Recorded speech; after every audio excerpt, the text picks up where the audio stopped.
Perfecto.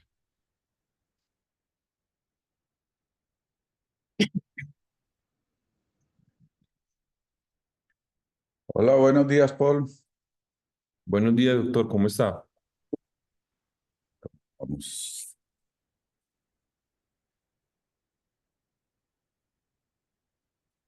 Qué bueno que vas a presentar este. Sí, vamos a hacer una revisión ahí crítica a este artículo, doc. Muy interesante. Y el tema está, el tema está muy caliente, ¿no? Mm. Ha, ha habido un grupo de retinólogos jóvenes, de fellows en Canadá, en Toronto, que han revivido la retinopexia. No, no sé si usted ha leído un cuento que escribí yo que se llama Un cuento gaseoso, ¿no? No, doc. Ah, bueno, está ahí en Retina Cali, ¿no? Ujú. La- en actividades y en educación, como cuentos retinales. Es una serie que estoy tratando, que estoy comenzando, que pretende unir literatura con ciencia. Usted sabe que los artículos científicos son un ladrillo, ¿cierto? O sea, desarrollamos la habilidad para leerlos, para estudiarlos, para hacer lo que va a hacer usted hoy, analizarlos, pero la verdad es que es un esfuerzo, es un trabajo, ¿no? No, no es un placer. Sí, doc. Leer ciencias raras veces, pues a menos que sean, digamos, avances extraordinarios, artículos excepcionales. ah, Tiene esa pesadez del marco rígido de la literatura científica, pues que es totalmente válido porque, porque es ciencia, pues porque está Claro. demostrando o probando algo, llenos de cifras, de tablas, de análisis estadísticos, de números. Sí. um, Ujú. y, y pues todos los que de alguna manera estamos más o menos metidos en ciencia, mm, aprendemos. Tenemos que estudiar mucho siquiera para entender. Pero hay un movimiento que se ha englobado como medicina narrativa, ah, que lo que busca es como una fusión entre lenguaje científico y literatura. Ujú. Como yo estoy medio metido en ese campo últimamente, pues decidí hacer una serie y la primera se llama Un cuento gaseoso.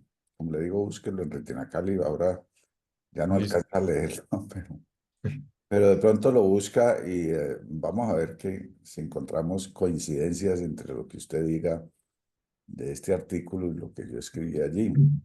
Listo, doc.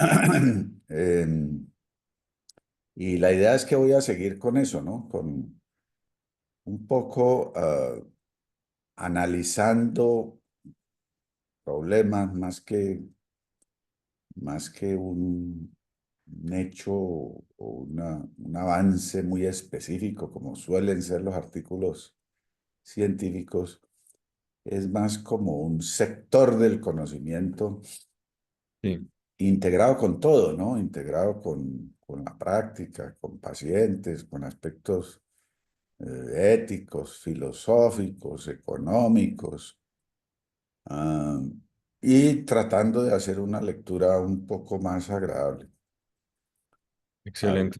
al presidente de Acoreb le llegó, no sé por qué vía le llegó, me dijo que le parecía muy interesante y que lo van a publicar pues en la próxima revista de Acoreb. Vamos a Excelente. ver qué opina la gente de que le metamos un poquito de literatura a la ciencia. Bueno, ya. Ya estamos llegando a la hora. Listo, doc. Entonces, pues yo le sugería a Paul, le estaba comentando, pues que este es un tema que a mí me ha motivado y quienes hayan leído o quieran leer el artículo de un cuento gaseoso que está publicado en Retina Cali y lo va a publicar la revista de la Asociación Colombiana de Retina Vítreo, ACORED. Es una historia pues que a mí me ha motivado o me motivó muchísimo desde 1986 que empecé con esto y tuve, como muchos otros, un alto, ah, una alta creencia en el procedimiento y un alto uso, y luego con el tiempo fui bajando hasta lo que es hoy, que es un pequeño porcentaje de los casos. Y por eso me llamó mucho la atención que estuvieran resucitando, liderado por un grupo de jóvenes de Toronto y que tienen buen número de seguidores aquí en Colombia.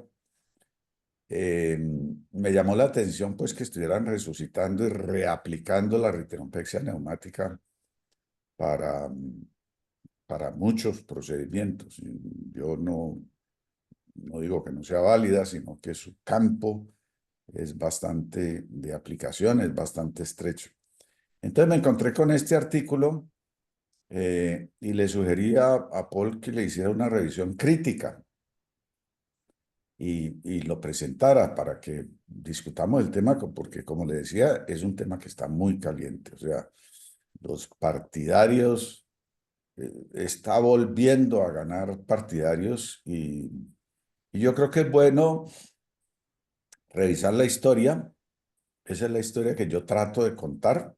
Les recomiendo que lo lean. Está en Retina Cali para los residentes, en una serie que se llama Cuentos Retinales.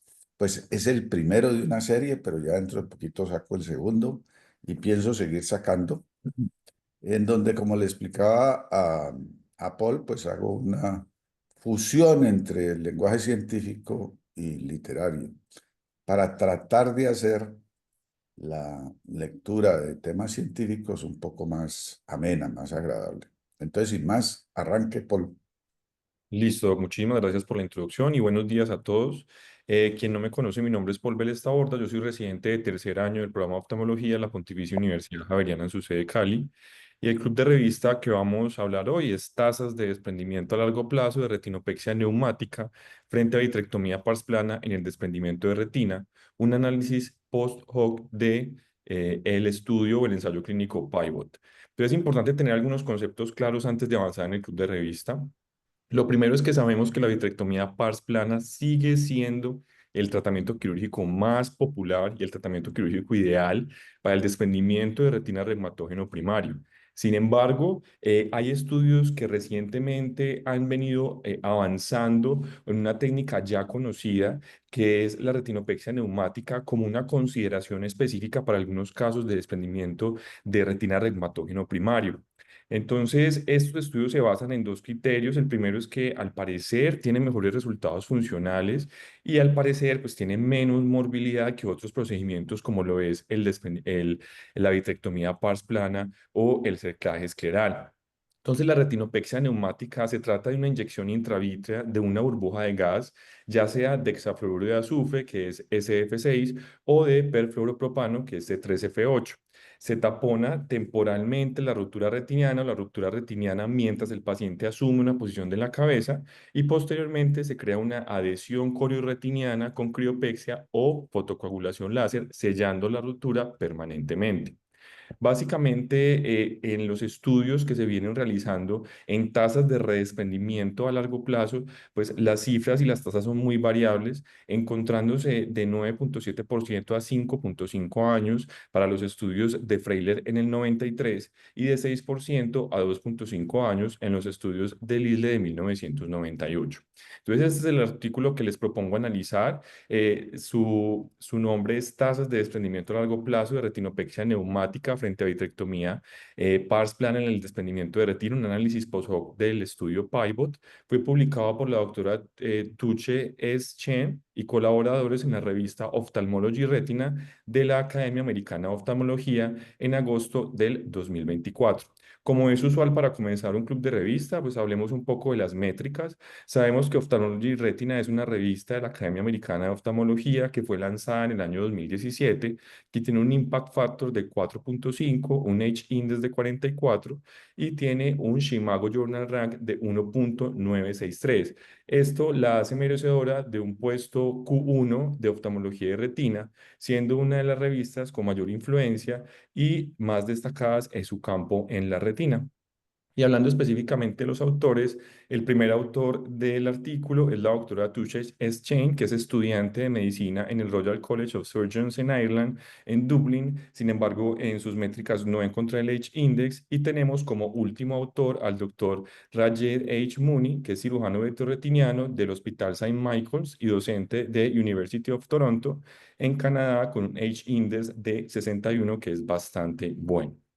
¿Cuál es el objetivo del estudio? ¿Cuál es el propósito de este estudio? Fue evaluar las tasas de desprendimiento a largo plazo del ensayo clínico aleatorizado de resultados de retinopexia neumática versus vitrectomía para el tratamiento de desprendimiento de retina primario, PIVOT. Listo. Entonces, antes de avanzar en este artículo, es necesario e importante entonces que entendamos algunas particularidades específicas de este estudio, del estudio PIVOT.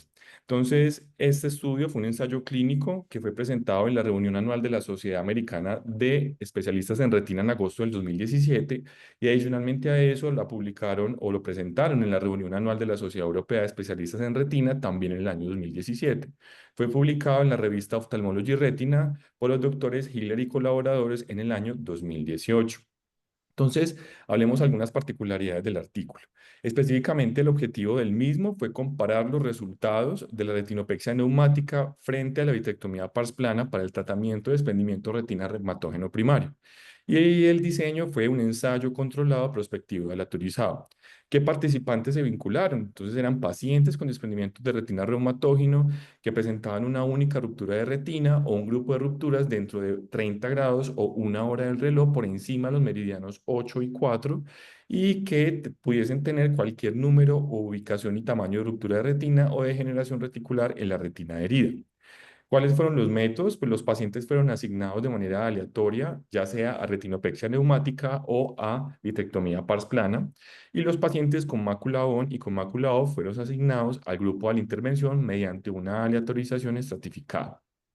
¿Cuáles fueron los desenlaces medidos?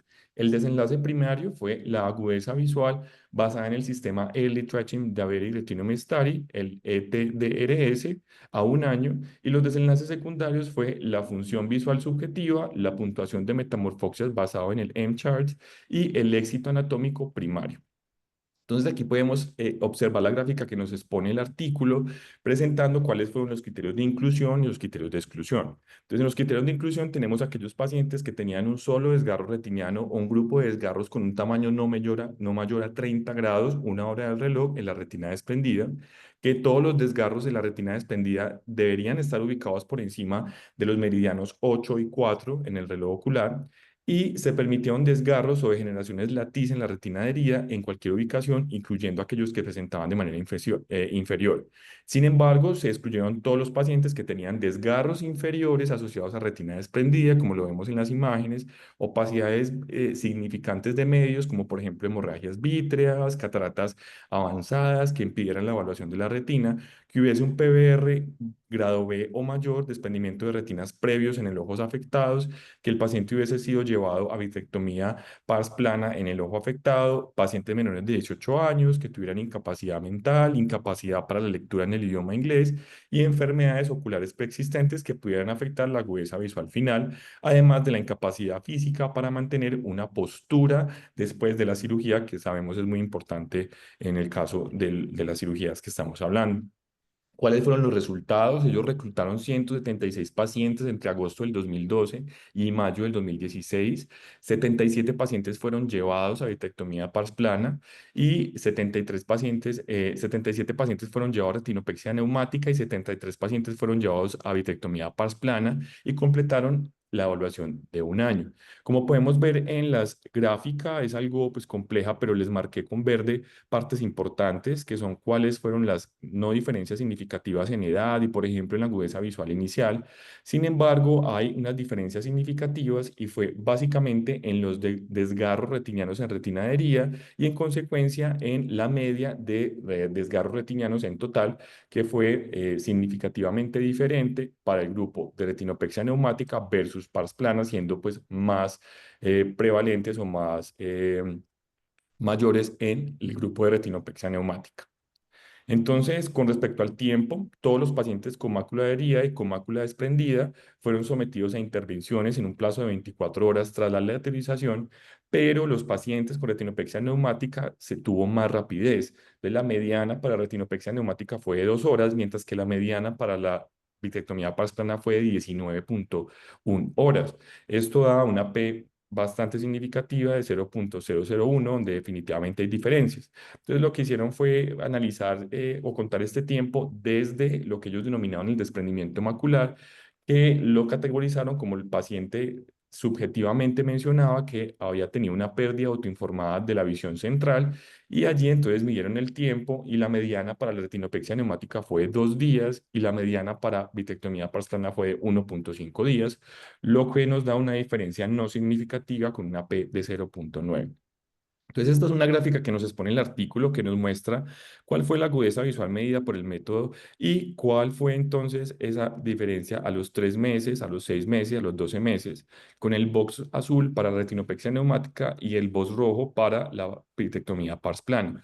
Como vemos, tanto en el tercer mes como en el 6 mes o como en los 12 meses, definitivamente hubo superioridad de la retinopexia neumática en términos de agudeza visual. Y si tomamos el desenlace primario, que era la agudeza visual a un año, tomado como más de 70 letras en el sistema ETDRS, que para Snellen sería 2040, para retinopexia neumática fue 90,3%, es decir, 65 de 72 pacientes lo lograron, mientras que para vitrectomía pars plana lo lograron el 75,3%, es decir, 55 pacientes. Esta P fue estadísticamente significativa, es decir, hubo diferencia. Y el éxito anatómico a 12 meses, que era uno de los desenlaces secundarios, se encontró que para retinopexia neumática era 80,8%. Sin embargo, el éxito anatómico a 12 meses fue superior en los pacientes llevados a vitrectomía pars plana con 93,2%, es decir, 68 sobre 73, con una P que fue estadísticamente significativa. Entonces, adicionalmente a eso, como vieron que en la vitrectomía pars plana hubo mejoría en la aplicación de la retina anatómica, pues se hizo una identificación de esos pacientes y se encontró que 7 pacientes en el grupo de retinopexia neumática requirieron inyecciones de gas adicionales entre los días 2 y los días 19, es decir, fueron llevados nuevamente a intervención. Entonces, ellos analizaron algo que denominaron análisis de éxito anatómico secundario, en donde pues se encontró que ya la retinopexia neumática y la vitrectomía pars plana eran similares, siendo la primera 98,7 y la segunda 98,6%. Adicionalmente a eso, y se hizo un análisis de regresión y no se encontró diferencias en la agudeza visual a 12 meses en los pacientes que tenían mácula on o mácula off o los pacientes que eran fáquicos o pseudofáquicos. No hubo diferencia significativa. Y también se hicieron modelos de regresión logística para evaluar el estado macular y el estado fáquico y tampoco se encontró diferencias. Otra condición importante es que ellos midieron también comorbilidades, como lo fue la presencia de catarato o edema macular cistoideo, y en vitrectomía pars plana se encontró la necesidad de cirugía en el 65% de los pacientes, mientras que en la retinopexia neumática se encontró en el 16% de los pacientes, siendo estadísticamente significativo. Entonces, ¿cuál es la conclusión a la que llega el estudio Pivot? Ellos dicen que la retinopexia neumática mostró mejores resultados visuales y mejor morbilidad en comparación con la vitrectomía pars plana, con una recuperación visual más rápida y una menor tasa de progresión de catarata. Sé que la idea no es analizar este artículo, pero no puedo dejar pasar por alto algunas consideraciones que tengo frente a él. El primero es que tuvo una pérdida de seguimiento bastante considerable. Como vemos, una pérdida de seguimiento del 12,5% para los pacientes con retinopexia neumática y para vitrectomía pars plana subió al 17%, que no completaron pues la agudeza visual a un año. Recordemos que es significativo y puede afectar los datos de manera importante cuando este es mayor al 20%. Miren que definitivamente entre el grupo de pars plana estamos llegando gracias a esa cifra. La diferencia en el número de desgarros, como vimos, era una diferencia estadísticamente significativa. Algo que me llamó mucho la atención leyendo el artículo fue el uso del gas taponador. El 38% de los pacientes con vitrectomía pars plana recibieron S3F8, pero en la retinopexia neumática solo se utilizó SF6. Entonces, ¿será que se favoreció la reaplicación anatómica o la tasa de cataratas el hecho de haber utilizado pues un gas diferente? La variabilidad en la cirugía de catarata que se presentó. Hubo mayor consulta para los pacientes con retinopexia neumática. Ellos lo justifican diciendo que fue pues, por los pacientes que fueron llevados a retinopexia láser, pero no especifican estos pacientes porque fueron más consultantes. Y mayor tasa de éxito anatómico para la vitrectomía pars plana, lo que indica que uno de cada 8 pacientes con retinopexia neumática requiere una segunda cirugía, lo cual pues no es despreciable.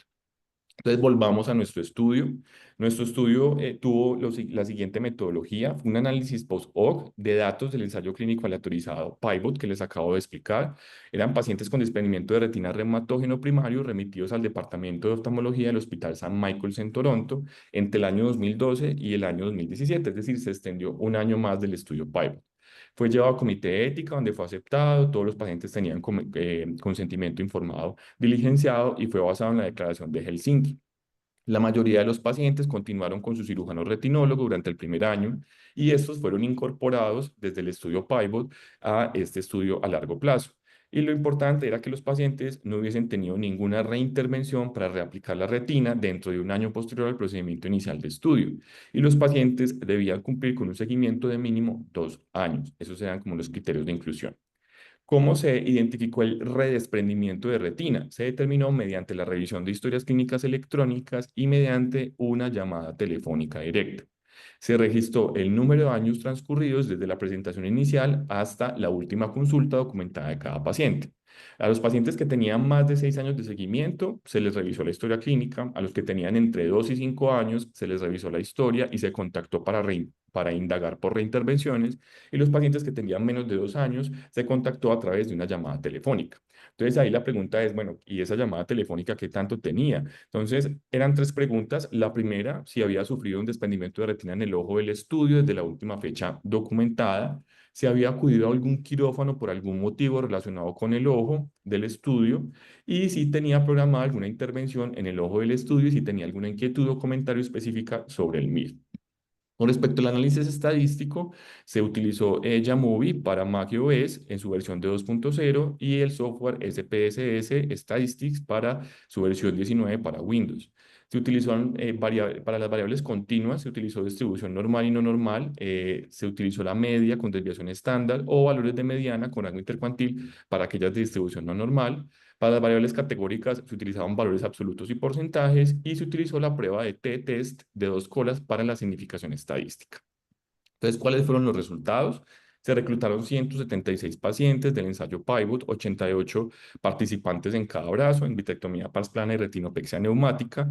4 pacientes no fueron elegibles para vitrectomía pars plana porque tuvieron reintervención en el primer año.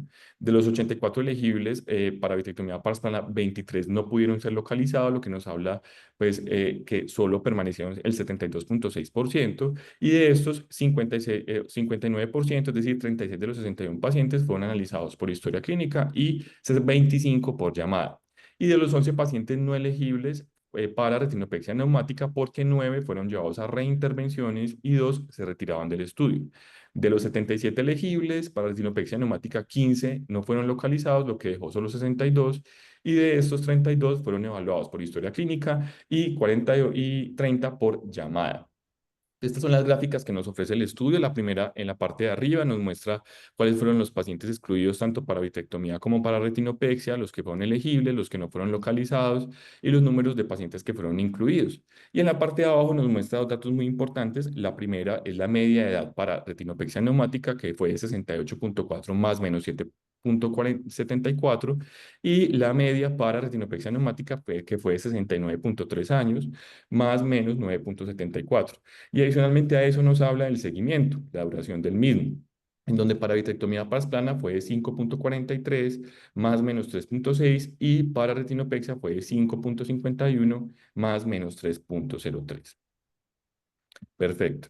Entonces, básicamente los 61 pacientes que se fueron llevados a vitrectomía pars plana, el 52,5% tuvieron visitas consecutivas, es decir, más de 4 años del procedimiento inicial, la mayoría. Y la tasa de desprendimiento fue de 0%, es decir, ningún paciente se desprendió en ese rango. Y de los 62 pacientes con retinopexia neumática, el 54,8%, similar a lo que se encontró en vitrectomía pars plana, pues tuvieron visitas consecutivas más allá de 4 años del procedimiento inicial, casi la mitad. Y la tasa de desprendimiento fue de 1,61%, es decir, uno se desprendió de los 62 pacientes evaluados.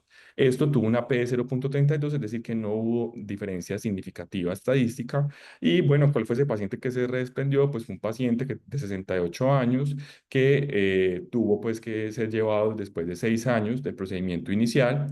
Y algo interesante de este paciente es que él, después de haberse sido llevado a retinopexia neumática, experimentó una gran cantidad de mioesopsias sintomáticas y fue llevado a vitrectomía parcial posterior a el procedimiento. Bueno, entonces hay una discusión en el artículo y quiero que empecemos pues como a discutir estos apartados. Lo primero que ellos hablan es que sí, definitivamente lo que muestra este análisis post-hoc es que una tasa de desprendimiento a largo plazo en promedio de 4,5 años que fue extremadamente baja, 0% para vitrectomía pars plana y 1,61% para retinopexia neumática. Y los estudios previos han evaluado los resultados de la retinopexia neumática, especialmente los primeros 6 meses, siendo de 13 al 17%, o sea, bastante importante en los primeros 3 meses para los estudios de Tornambe en el 97 y de Madbari en el 2009 y del 10% en el primer año para los estudios de Madbari en el 2009. Entonces, esto nos hace pensar que entre más cerca sea el procedimiento, pues mayor es el riesgo de un nuevo redesprendimiento. En un estudio retrospectivo de 289 pacientes, 76 de ellos se redesprendieron en las primeras 4 semanas y la principal razón de este desprendimiento fueron las nuevas rupturas retinianas. Entonces, la aparición de las rupturas es significativamente mayor en los primeros 3 meses después de la cirugía y el riesgo de nuevas rupturas va a variar, según los estudios, entre el 7 y el 22%. Sin embargo, la duda es cuántas de estas nuevas rupturas realmente son nuevas o fueron no previamente detectadas en el examen preclínico antes de ser llevados a cirugía. Entonces, las rupturas no detectadas también podría explicar la incidencia de redesprendimiento en las primeras etapas del posoperatorio, por lo que nos habla que estas rupturas retinianas no detectadas previos a las cirugías pues están bastante subestimadas. Y en estudios con una duración de seguimiento más largo, las tasas de desprendimiento pues parecen ser mucho más bajas. Después de la reaplicación exitosa con retinopexia neumática a los 12 meses, la tasa de desprendimiento se ha encontrado estar entre el 6% a 7 años, según los estudios de Slisle en 1998. Y reportes de tasas de desprendimiento del 1% se encuentran más allá del 12 meses, tanto para retinopexia neumática como, por ejemplo, para banda escleral en los estudios de Tornambe en el 97. Y la diferencia en la técnica del procedimiento puede afectar el éxito, lo que explica la variabilidad en las tasas de redesprendimiento. Entonces, ¿qué es lo que hace que en la literatura se encuentre algo y que en este estudio se encuentre algo diferente? Ellos lo establecen en que tal vez se trate del pretratamiento que se le hace a la ticia, a los agujeros en la retina herida o al estricto programa de seguimiento que vincularon en este estudio. Y otro concepto que ellos tocan, pues ahí muy clave y que me parece algo pues, delicado y que se tiene que tomar con pinzas, es el concepto de la tracción vítrea. Ellos mencionan que en las bandas esclerales pues hay un exoimplante de silicona que crea una indentación escleral y que lo que hace es permanentemente y modificar la dinámica de las corrientes vítreas liberando esa tracción. Y en la vitrectomía pars plana, pues mediante la eliminación quirúrgica del propio vitro, pues se elimina esa tracción. Sin embargo, en la retinopexia neumática, pues no se elimina la tracción vítrea. Se crea una adhesión corioretiniana, como lo mencionabas inicialmente, que se inducía por criopexia por láser para superar estas fuerzas de tracción sobre la retina por el vítreo, pero realmente no se libera.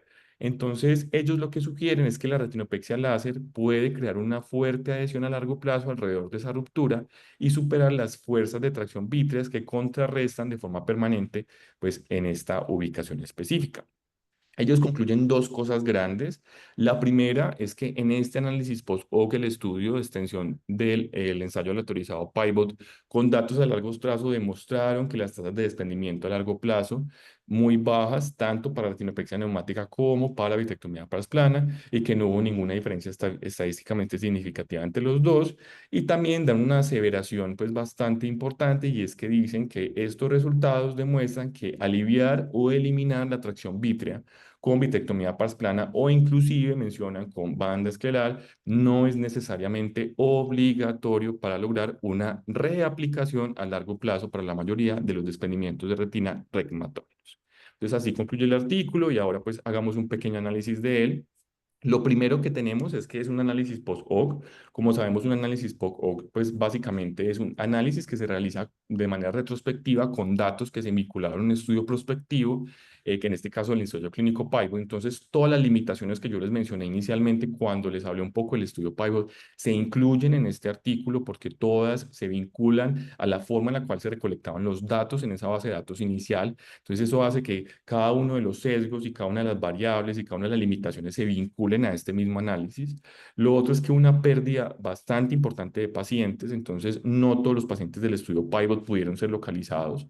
Entonces, es importante tener claro que como no hubo ningún tipo de aleatorización y esa aleatorización ya se había hecho, y como se tomaron pacientes de un estudio previo y la gran parte de esos pacientes pues se perdieron, pues a mí nadie me asegura que los pacientes que se perdieron fueron los pacientes que realmente se desprendieron, tanto para la retinopexia neumática como para la vitrectomía parsplana.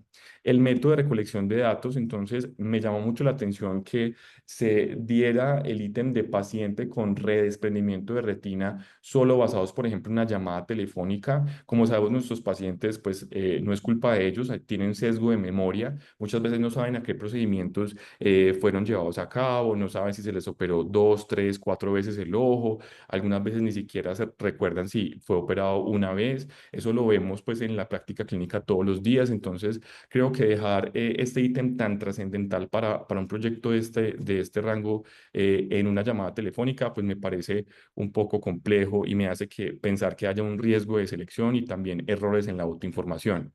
El tiempo de seguimiento fue variable a pesar de que, como vimos, el tiempo promedio fue más o menos 4,5 años para ambos grupos. Si leemos pues como específicamente en el artículo, vamos a dar cuenta que hay pues un tiempo variable entre los pacientes. La diferencia en la técnica quirúrgica nunca fue abordado, entonces digamos que sabemos que hay afectaciones por variaciones en la técnica quirúrgica utilizada por diferentes cirujanos, pues y esto pues no se evaluó de manera profunda en el artículo, que me parece importante que esto sea evaluado.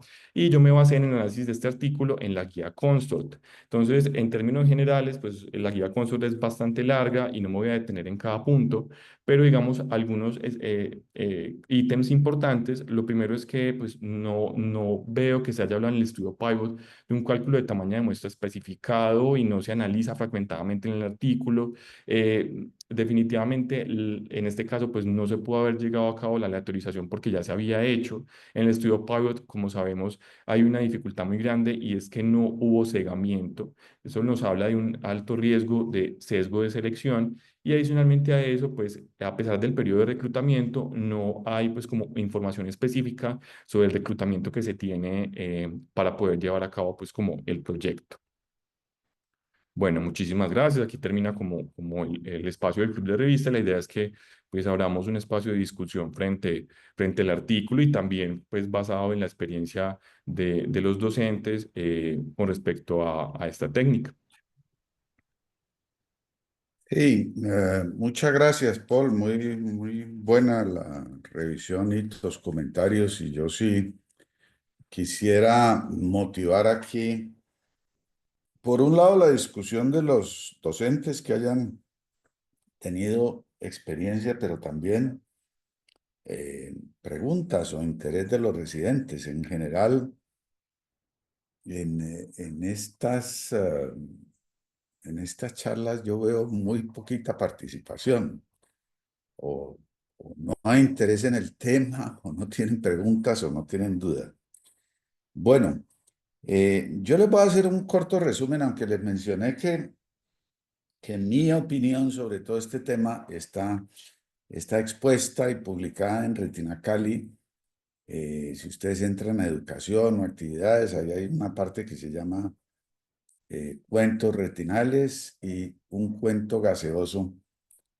Hay cuento en forma de narración, no como artículo científico, sino mezclándole un poquito de literatura. Lo que fue toda mi vida, muchos años de trabajo con retinopexia neumática. Eh, y se van a dar ustedes cuenta en esa historia por qué pues la ciencia no es absoluta y yo creo que Paul lo acaba de demostrar. El hecho de que uno publique un artículo científico, ponga unas cifras, cite otros artículos, combine cifras y llegue a una conclusión sí o no, pues eso no necesariamente es la verdad, porque todos sabemos toda la manipulación y la interpretación de cifras, de estadísticas, todo lo que hace la epidemiología alrededor de estudiar cómo se demuestra algo. Entonces, y eso es buena parte del tema de lo que yo escribo en ese cuento que les digo. ¿Cómo uno se puede eh, desviar o a veces entusiasmar con un procedimiento, con una técnica y que con el tiempo resulta no ser cierto, a pesar de estar leyendo publicaciones que le dicen lo uno o lo otro? Lo primero diría que para los residentes, los más nuevos, que entiendan muy bien lo que es retinopexia neumática. Retinopexia neumática es pegar la retina, entre otras, es un término de los pocos términos bien usados en retina, porque retinopexia es pegar la retina, neumática con el uso de gases. Así deberían llamarse todas las demás cirugías. Retinopexia con vitrectomía, retinopexia con implantes. Exoplantes no existe. Eh, Insisto en que tratemos de implementar el lenguaje. Explantar es sacar algo del organismo, implantar es meter algo. Exoplantar no es nada, eso no existe, la palabra no existe, pero sí es muy diseminada. Se quiso eh, usar el término para implicar implantes epiesclerales, o sea, como en la superficie del ojo se inventaron ese término de exoplante, pero esa palabra no existe en español, ni quiere decir, ni etimológicamente significa nada, ¿no? Entonces, todos son implantes, los materiales pueden ser distintos, la ubicación y la orientación puede ser distinta. Entonces, la cirugía debería llamarse retinopexia con implantes o por implantes. Aquí se usa solo gas y un medio cicatrizante, que puede ser crío o láser. Eso es lo que es la retinopexia neumática. Hay un aspecto de la fisiopatología, de cómo trabaja la cirugía, que Pablo mencionó, pero que es muy importante tener en cuenta. La mayoría de los desprendimientos de retina son vitreogénicos, no todos, pero la gran mayoría de lo que vemos, pues, como yo no me acuerdo el dato, por los lados de 90% son vitreogénicos. O sea, es el vítreo el que rompe la retina, produce el desgarro, tracciona y se genera el desprendimiento. Hay un pequeño porcentaje en donde ese mecanismo no es el principal.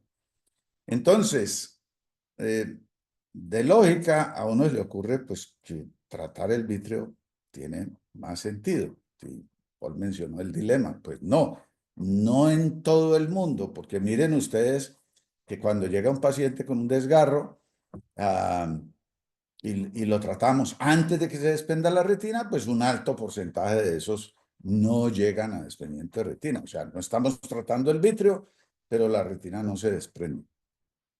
Entonces, hablamos de porcentajes.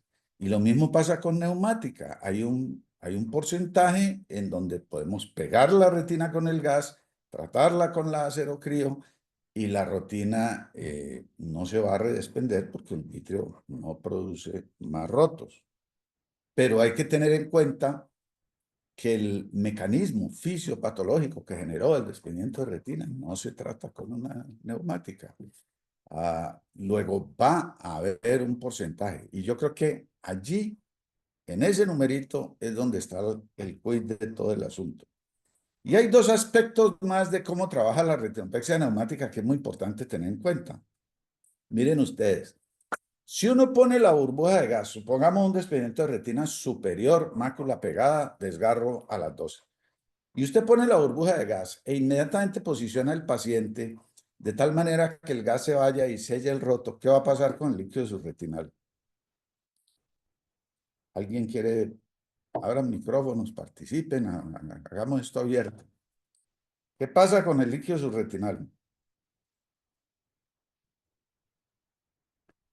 Que se va para atrás, que se va para abajo, ¿sí? O sea, se levanta la mácula.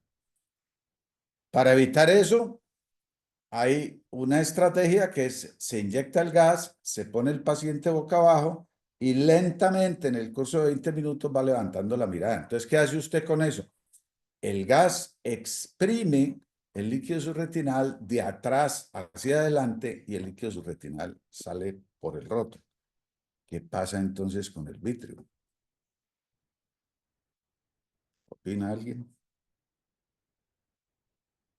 Se llena de epitelio pigmentario y aumenta el riesgo de PVR.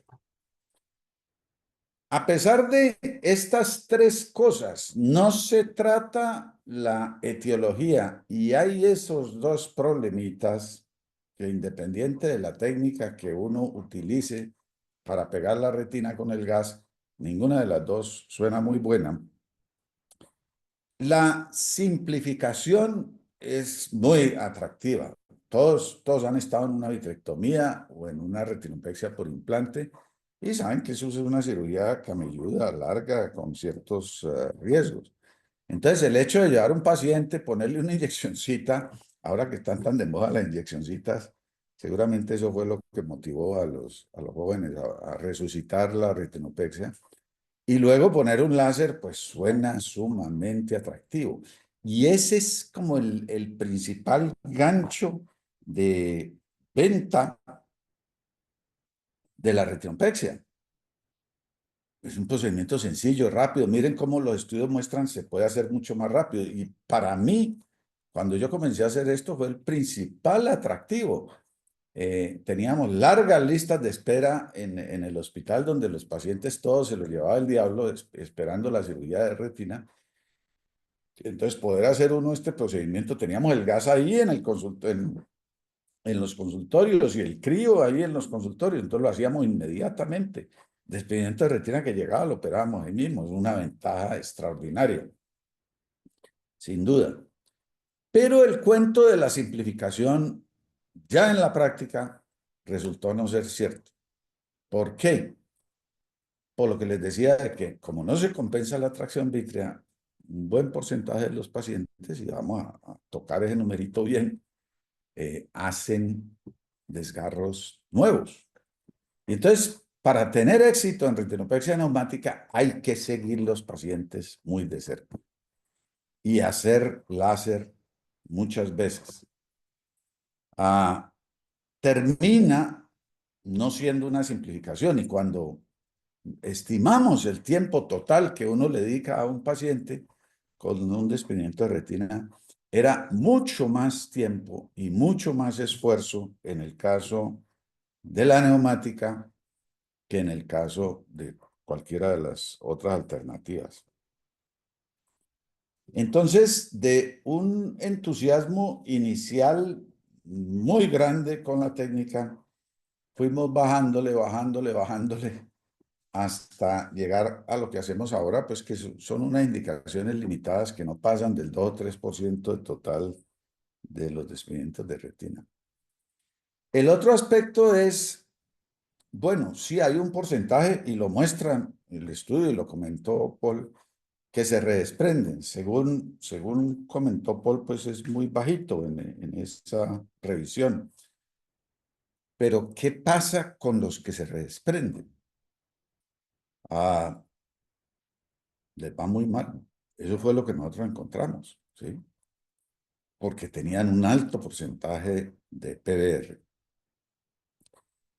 Entonces, si entramos al detalle del estudio de los numeritos, pues yo le veo problemas muy serios a los dos estudios, tanto al pivot eh, que mencionó Paul, como a este último que hace el análisis ad hoc. Y buena parte del problema es el seguimiento. Muchos pacientes se pierden de seguimiento y sobre todo seguimiento de 4 años. Es que retina, a pesar de que la tradición es 6 meses y todo el mundo reporta 6 meses, la realidad de retina no es esa. La realidad de retina es, inclusive 4 años es poquito. Entonces usted dice, no, pero tampoco. Pero pues cuando usted lleva en práctica muchos años y comienza a recibir los pacientes a años después, pacientes que usted trató exitosamente y años después vuelven otra vez con desprendimiento de retina y ya ese redesprendimiento le va muy mal, pues usted va poniendo las cosas en una perspectiva distinta. Miren, nosotros, o el grupo nuestro, llegó a la conclusión, revisando nuestros datos, que el porcentaje de redesprendimientos en neumática era el 40%. ¿Cuándo se usaba la indicación clásica? Pues localizado, un desgarro arriba, temporal o nasal. Cuando se ampliaban las indicaciones era el 60%, ¿sí? Porque yo llegué a hacer una ampliación grande de las indicaciones. Entonces, 40% de redesprendimiento. Y miren un estudio que se publica en la reunión de la American Society of Retinal Specialists en julio 17 del 24 en Estocolmo, por el doctor Shah de San Francisco, donde hacen lo que llaman estudios de vida real. Y miren lo que pasa cuando uno mira números, a grandes números a largo plazo. Sacan del registro iris 16.668 ojos, muy distinto a los 80 ojitos en donde se perdieron como 20 o 30 de seguimiento, ¿cierto? En el total de pacientes, la tasa de éxito es 59% con una cirugía. A mí esto me dejó totalmente convencido que la conclusión a la que habíamos llegado hace muchos años, tanto yo como Domínguez, el creador de la técnica, era cierta.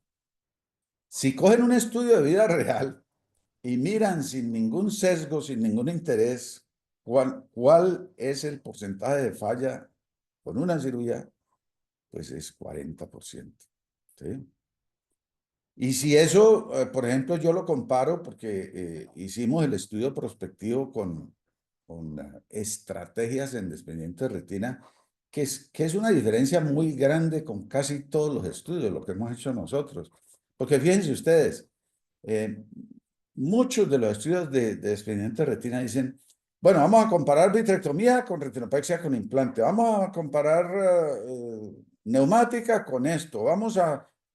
Y resulta que cada grupo de desprendimiento de retina tiene características, perfiles distintos y por eso yo desarrollé la guía que se llama Estrategias en desprendimiento de retina, porque a unos pacientes les va muy bien con neumática, a otros les va muy bien con implantes, a otros les va muy bien con vitrectomía, a otros les va muy bien y están todos los criterios definidos basados en toda la experiencia y en todas las publicaciones de cuándo se debe usar qué.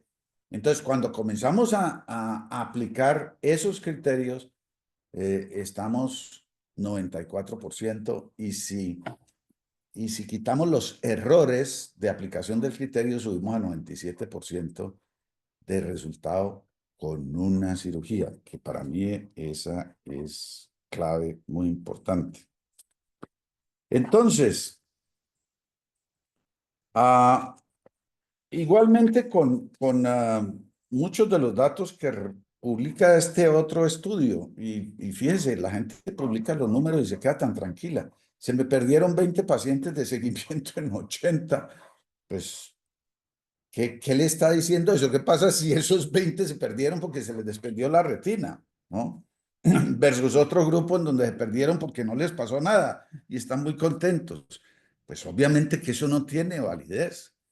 Para mí, ambos estudios son claramente sesgados, porque son personas que están muy comprometidas con lanzarse a la fama porque redescubrieron la retinopexia neumática, eh, pero además es clarísimo que las cifras y los datos que presentan, para mí los invalidan casi totalmente.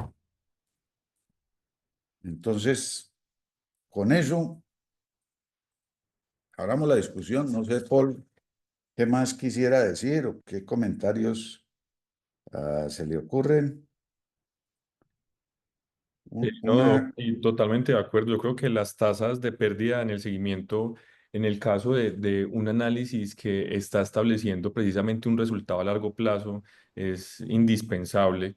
Y el hecho de que se pierdan tantos pacientes, pues deja muy poco al azar que realmente los pacientes hayan tenido que ser reintervenidos, que no hayan querido contestar el teléfono porque ahí fue donde le hicieron la cirugía, donde se le desprendió la retina y se fueron para otro centro.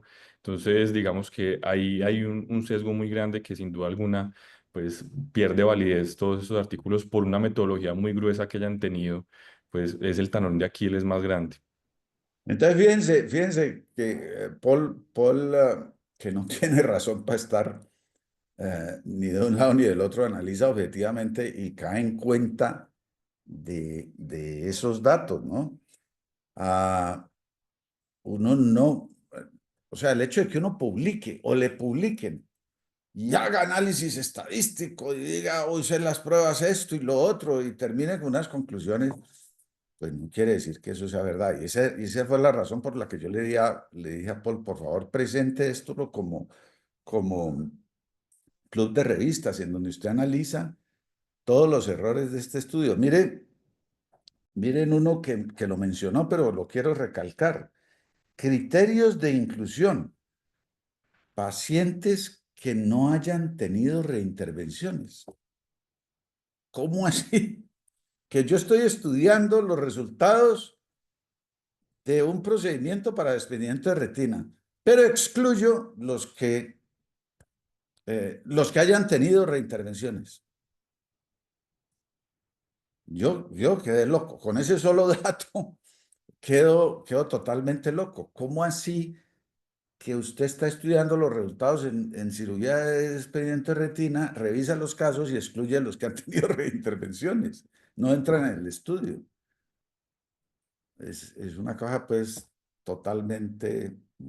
Sí, y lo otro, Doc, es que claramente los datos muestran que el resultado anatómico primario es superior en la vitrectomía posterior y ellos hacen un análisis, o sea, cambian aquí, cambian allá para poder hacer un análisis total en el cual, bueno, un paciente fue llevado a retinopexia 3 veces, pero pues al final estuvo mejor, pero un paciente que fue llevado a cirugía 3 veces, que tuvo que haber sido reintervenido, cuáles son las complicaciones que llevó a cabo pues haberlo llevado al quirófano en 3 ocasiones, eso no se explica, no se expone y hacen como una serie de análisis estadísticos para poder igualar esa tasa de pegamiento anatómico pues secundario cuando inicialmente es establecido y no lo ponen en las conclusiones finales, claro, porque es lo que estableció, que definitivamente la vitrectomía posterior fue mayor en términos anatómicos. Ujú.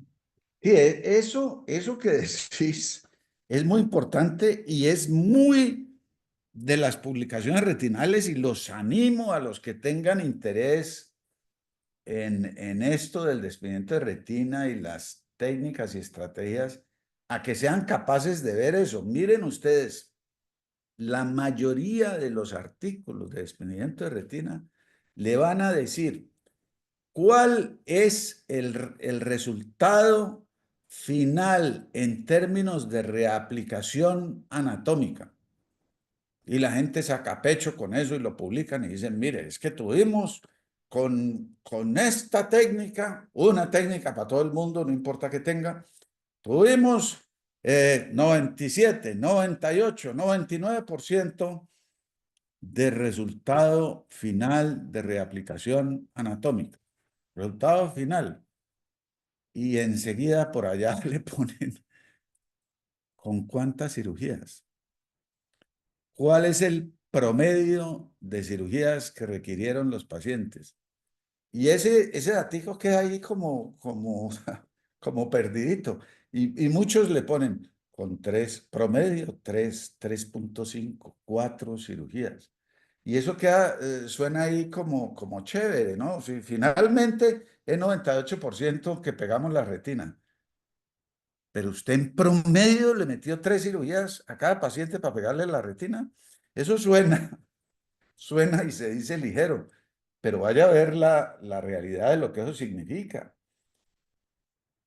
Yo creo que todos los que han comenzado a ejercer saben lo que significa tener que reoperar un paciente en términos de relaciones, en términos de costo, en términos de frustración del paciente, en términos de trabajo de uno y frustración de uno. Entonces, ese cuento de, no, yo tengo buenos resultados, en promedio hice 3 cirugías, pues no, eso no es bueno. Y por eso yo en el trabajo de estrategia en desprendimiento de retina, y los llamo a que lo miren también en Retina Cali, ahí está publicada toda la lógica y toda la estrategia alrededor de eso. La medida es cuál es el resultado con una cirugía, ¿sí? Y como les digo, ahí estamos entre 94 y 97 según como usted mire los trabajos. Y eso es una cosa muy distinta, ¿sí?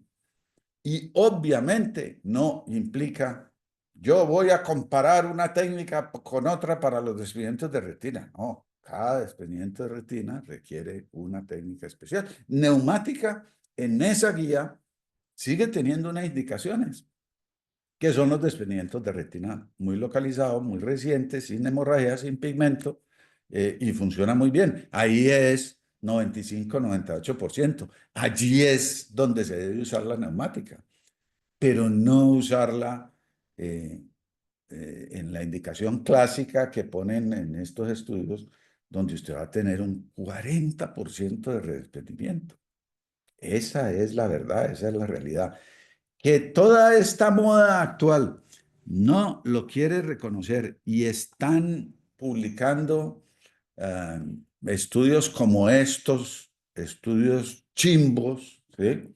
Para tratar de empujar una técnica, pues yo honestamente no lo entiendo. El que tenga una actitud científica y no esté buscando la verdad, es dominado por su ego, por su afán de pasar a la historia. Y en últimas, no se pasa a la historia.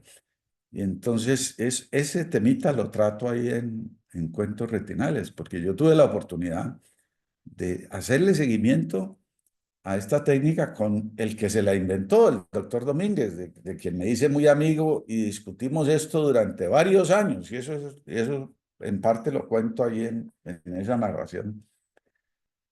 Y llegamos cada uno y en forma independiente a esta misma conclusión que les estoy diciendo. Y por eso es que me llama la atención, me desconcierta, me inflama un poco que esté circulando literatura que pretende resucitar una técnica eh, que es válida, que sirve, pero que tiene indicaciones muy limitadas. Ah, no, no hay ninguna pregunta. Yo tengo un comentario, pues yo estoy totalmente de acuerdo con usted, Doc. Quizá, no sé, viendo todos estos artículos, viéndolos a fondo, vemos que hay artimañas y hay un montón de estrategias que usan con cosas pequeñitas que a veces no son notorias y no se examina con profundidad para tratar de impulsar su técnica y mostrar resultados positivos y mostrarlo similar a otras técnicas. Y pues totalmente de acuerdo. Cada paciente necesita, hay que individualizarlo, mirar qué tiene y el que decidamos usar esta técnica, tener las características apropiadas para poder que no hayan redesprendimientos y que de verdad funcione. Digamos que en mi práctica yo he usado muy poquitas veces esta técnica, quizá que de pronto, no sé, los tengo en la mente contados, no sé, 12, 15, o sea, no muchos. Y los que he usado me ha ido bien, pero me ha ido bien porque he seguido las indicaciones claras de este paciente por esto, esto y esto, y me ha ido bien. Entonces, digamos que si lo hubiera generalizado, pues probablemente hubiera también tenido bastante frustración porque pues creería igual que usted que no es para todos. Aquí yo también siempre, siempre, una cosa que usted me enseñó y que yo la tengo de primera en mi como en mi cajoncito de herramientas para tomar una decisión y es el mi test. Entonces yo siempre pienso, cuando llega un paciente y le veo el desprendimiento, digo, bueno, ¿este será que va o no va para esto? Cuando tengo la duda, porque hay unos clarísimos que digo, bueno, este sí puede ir, este le va a ir bien, y si fuera yo, quisiera que me lo hicieran. Pero cuando tengo la duda, digo, bueno, ¿qué tal que me toque volverlo a inyectar? Volverlo a llevar a hacerle láser, tenerlo en esta posición, citarlo todos los días, mirarlo, chuzarle el ojo, ponerle ese gas, dejando, o sea, es un procedimiento que igual molesta, duele, hay una frustración, incertidumbre, no le estoy solucionando, estoy dilatándole, dilatándole, dilatándole, y probablemente va a terminar en vitrectomía después. Entonces, me gustaría eso para mí, o sea, no solo la frustración del médico, no solo son los gastos, sino pobre paciente. Entonces, esto también es algo que es importante tener en cuenta cuando decimos usar una técnica u otra y pensar que el paciente va a tener que ser sometido a un montón de procedimientos, un seguimiento innecesario, un estrés, una frustración y un dolor, porque igual cada procedimiento genera dolor. Entonces, pues, importante tenerlo en cuenta también.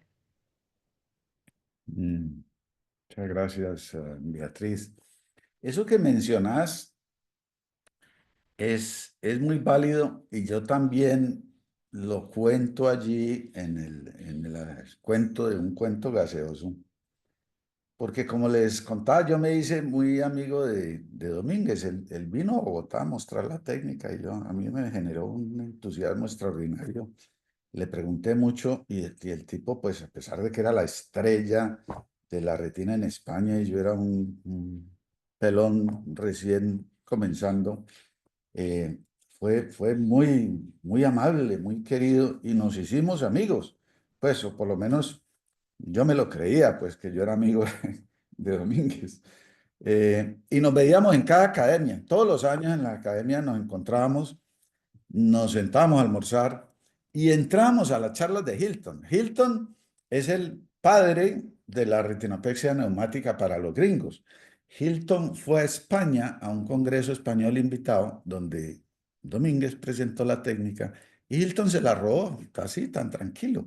Y volvió a Estados Unidos, hizo unos casitos y la publicó y se la robó y quedó como el padre de la técnica. Y Domínguez, que había publicado en español y en revista española de oftalmología, nadie le reconoció eso y al tipo no le importaba. Al tipo lo que le importaba era saber si la cosa funcionaba como a mí y nos identificamos en eso. Entonces, entrábamos a las charlas de Hilton y no podíamos creer los datos que estaba mostrando. Nos mirábamos y nos decíamos, "Pues, ¿esta vaina qué es? Pero si lo que nosotros estamos viendo es muy distinto". Y entonces nos propusimos a que íbamos a coleccionar los datos y saber, porque no sabíamos cuál era el número, pero en la medida en que pasaban los años y nos encontrábamos cada año en la academia, nos íbamos dando mutuamente la misma impresión. La cosa no es tan buena como parecía, los desprendimientos son muchos, el problema es mucho, el seguimiento, sobre todo los pacientes que vienen de lejos, pues es imposible hacerla porque no hay cómo seguirlos y cuando vuelven, vuelven ya con esa retina vuelta chicha, ¿no? Entonces nos propusimos a sacar números y llegamos a ese numerito, 60%. Y dijimos, no, esto es muy malo, 60% es muy malo, ¿no? Entonces, veamos, comencemos a trabajar a ver realmente cuáles son los casos en donde es bueno. Y bueno era 95, 97% y llegamos a esa conclusión. Pero entrábamos a las charlas de Hilton, donde el padre de la retinopexia neumática decía que era una maravilla y que tenía unos resultados buenísimos y es exactamente lo que estoy viendo ahora, con, con manipulación de cifras, eh, como el afán de mostrar que yo soy el inventor, y eso era lo que veíamos en Hilton, yo soy el inventor, en el caso de Hilton Roao, de esta técnica, entonces quiero demostrar que funciona. Mucho ojo con eso. Yo lo he visto varias veces en mi vida y el propósito ahora que tengo y que estoy más dedicado a la literatura que a la medicina es contarlo en forma de narraciones que sean un poquito más distraídas. Ok, bueno, muchas gracias a todos por la atención y muchas gracias a Paul. Muy, muy buena la revisión. Creo que le pegaste a los puntos que yo quería que destacáramos. Ah, y creo que este tipo de reuniones y discusiones tenemos que repetirlas. Cuando detecten artículos eh, problemáticos como este, traerlos y discutirlos y enseñarle a la gente a ver las trampas. ¿Ok? Gracias. De acuerdo. Bueno, Gracias. Gracias. Muchas gracias. Gracias. Muchas gracias, Doc. Un feliz día para todos.